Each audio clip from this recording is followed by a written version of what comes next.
My name is Ibrahim. I am 25 years old. I'm electrical engineer in L&T, Dubai.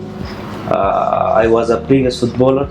I got the injury in my ACL. It's full rupture. Actually, before the surgery, I was feeling that I have a sudden torsion. Without, I cannot control my leg, but after the surgery, I feel that I can bend it 90%, and I feel that is very good. That's too much improvement in this ligament. The doctor is Mr. Jawad. He's very nice.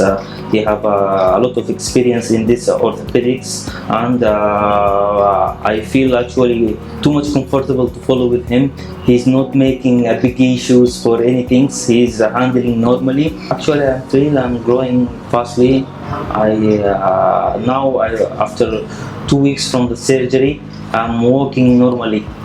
Actually, it's a nice hospital. They are growing up gradually, and I have a good experience. All the best for Germanten Hospital, and all the best for Jawad and all the staff of the hospital.